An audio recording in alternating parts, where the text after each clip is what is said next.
Greetings, everyone, and welcome. July the 10th, 2025, 5 p.m. Eastern Standard Time, midnight in Kyiv, Ukraine, coming to you now with really some breaking news that I probably wouldn't share unless I had it confirmed by multiple sources inside Ukraine that I absolutely trust. And we can start. You see the thumbnail, you see the title, and maybe that's why you've chosen to click the video and to listen. If so, thank you. Thank you for being here. And as we get started, thank you for subscribing and liking and commenting. Looking forward to your comments on this.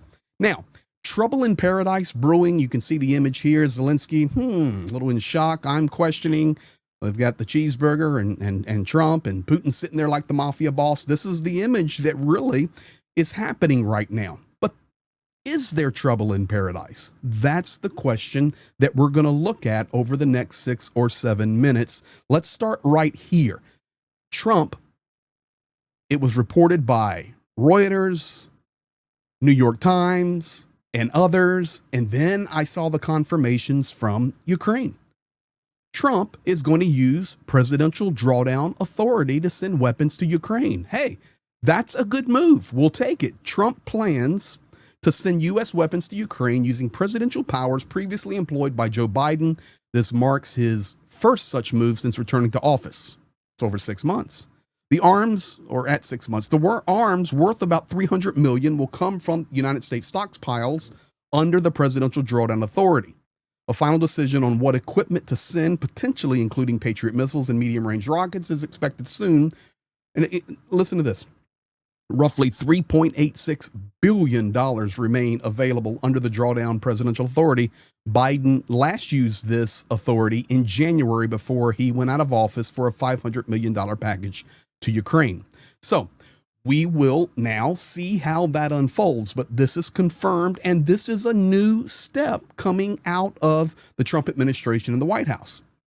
Now, the New York Times then also this afternoon has put out a couple of statements, as well as Semaphore and others, and you put all of this together and you start to get a clear picture, because this is on the heels of Merz today calling out Trump, calling out Putin. We see the coalition of the willing this week, King Charles, Starmer. We've seen Meloni out of Italy. We see Duda. We see everything unfolding. New York Times now writes, Vladimir Putin messed up, that Putin's relationship with Trump has soured. New York Times write that this is an unexpected turn considering how favorable the situation seemed for Russia after Trump's election.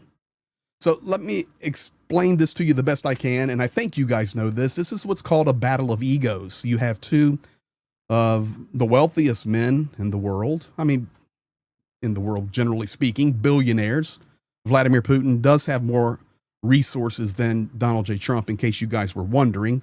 Additionally, they have an incredible amount of power, political power, the ability to move the needles around the world globally with the wave of their hand. And they both hate to lose.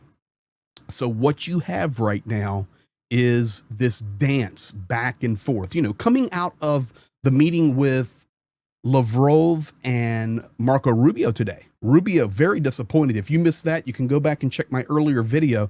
Disappointed in that. Lavrov basically took him to school, and that is what happened, and not really anything new coming back, although the State Department says, oh, well, there's some new things we can talk about. There's nothing new. Russia has its view. Ukraine has its view. In fact, Zelensky today, out of his mouth, stated there's no ceasefire in sight. The war is going to continue because Putin wants to have war. This is where we're at. So we see this relationship potentially souring a little bit. Now time will tell. New York Times also today putting out, Trump seems to be warming to what Europe wants for Ukraine, new Russian sanctions. Ladies and gentlemen, it's much more complicated than just throwing some sanctions on.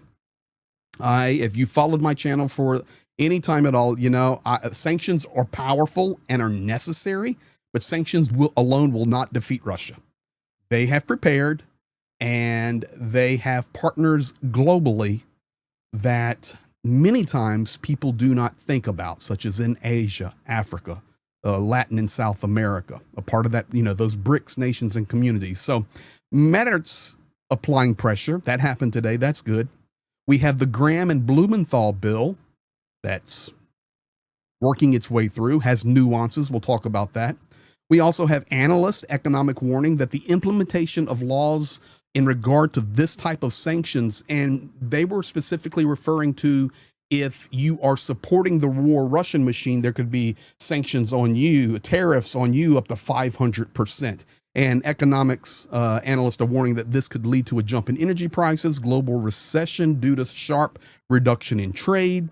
Experts believe that sanctions will take time to have effect and may not be implemented at all. And many are calling the measures that are being spouted about by the Graham-Blumenthal bill actually unrealistic. So we'll see. Russia has adapted to the sanctions pressure and learned to circumvent it, and that's a fact. This package is more of a political signal than a real instrument of pressure. And I think, I'd love to hear your opinion on that, but I think that's something we can say, okay, that makes sense.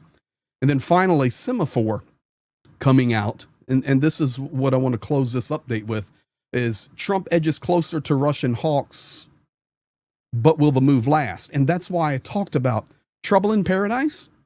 Maybe, maybe not. Many of Trump's associates believe that changing his approach to the war in Ukraine is a negotiation strategy, not a pivot towards Kyiv. Let me repeat that.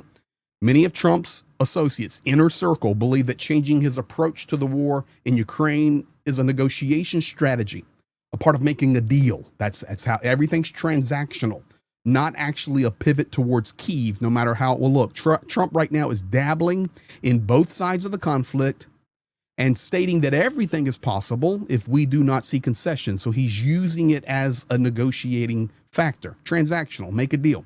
Trump appears ready to support a new bipartisan bill on sanctions against Russia.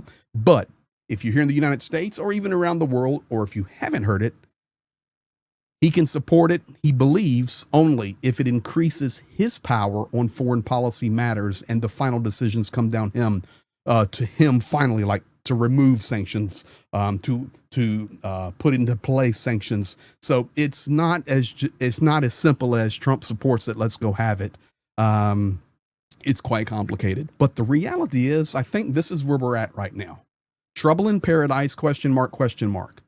We see some troubling in the water. Now time will tell. I look forward tomorrow hearing what Zelensky says in regard to this presidential drawdown, in regard to sanctions, because more will be coming out, especially after the meetings in Europe over the last couple of days. Thank you, guys. Thank you for sharing, liking, and commenting. We appreciate all of you. What are your thoughts on this? Is this a ploy, or is there something to this? Be blessed.